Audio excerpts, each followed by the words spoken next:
खासदार गेले, त्यांच्यामधून ओमराजे निंबाळकरांकडून अशी माहिती मिळते की मी कुठल्याही पत्रावर सही केली नाही, माझ्या वडिलांच्या बाबतीतला जो निकाल आहे तो लागल्यानंतर मी पुढचा नाही काय बघा, असं काही नाही, असं काही नसतं. ते जेव्हा पक्षाचा आदेश येतो, जेव्हा पक्षादेश असतो, ज्या पक्षानं तुम्हाला आमदार केलं, एकदा 2-1 वेळा खासदार केलं, तेव्हा पक्षाचा आदेश आणि पक्ष संकटात असतो, तेव्हा तुम्हाला किमान 4 तास काढावे लागतात. कोर्ट घरात भरत नाही ना. कोर्ट घरात भरतं का? कोर्ट पुण्यात तर भरत नाही ना. आम्हाला का शिकवता? पण ईशान्य मुंबईमध्ये संजय दिना पाटील, तुम्ही दोन्ही भावांनी जोर लावला, किती जागा निवडून आली. शिवसेनेमुळेच जिंकले. खरं म्हणजे त्यांना जायचं काहीच कारण नव्हतं. काय त्यांना जायचं कारण काय होतं? त्यांच्या मुलीला तिकीट दिलं. निष्ठावंत आमच्या महिला कार्यकर्त्याला डावलून यांच्या हट्टासाठी, फॅमिली कौटुंबिक हट्टासाठी आम्ही त्यांच्या मुलीला तिकीट दिलं.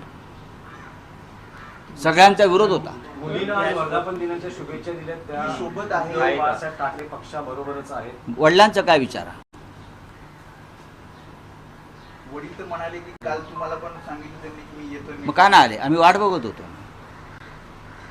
आम्ही काल खासदार संजय दिना पाटील शिवसेनेचे, यांची काल दिल्लीमध्ये आम्ही वाट पाहत होतो आणि आम्हाला खात्री होती की ते येतील व्हीप बजावल्यावरती.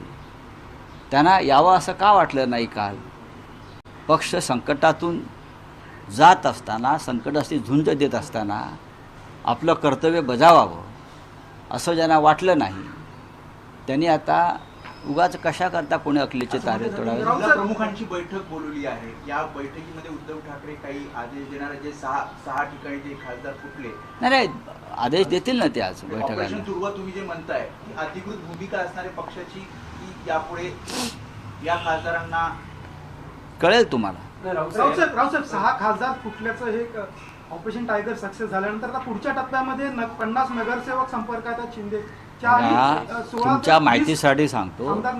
तुम्हाला तुम्ही आजचा वॉशिंग्टन पोस्ट वाचा किंवा न्यूयॉर्क टाइम्स वाचा. त्याच्यामध्ये तुम्ही जे म्हणता ना हे फुटणार 50, परवा मोदी आणि ट्रम्पची भेट झाली. दोघे बोलत आहेत, बघा कोणत्या भाषेत बोलत आहेत ते माहीत नाही, पण ते बोलत आहेत दोघे असे एकदम. त्यात मोदी ट्रम्पला सांगतायत, बाबा ट्रम्प सावध, तू शिंदे इकडे येतो आहे, तुझे 40 खासदार फोडतो आहे म्हटलं. असं मोदींनी ट्रम्पला सांगितलं आहे. तुम्ही जे प्रश्न विचारताय ना ते निरर्थक आहे. असं काय कोण आहे 50 फोडणार, 60 फोडणार? ज्यांना विकत जायचं आहे ते कुठेही जातील ना. यांची काय हिंमत आहे फोडण्याची? मी मगासपासून म्हणतोय ना, सत्तेवरती बसलेला आहात. ठेकेदारीचा आणि महाराष्ट्राचा लुटीचा पैसा आहे हा. लुटलेला पैसा, अमर्याद पैसा तुमच्याकडे आहे. त्या पैशाचा हा माज आहे. हा माज उतरला जाईल.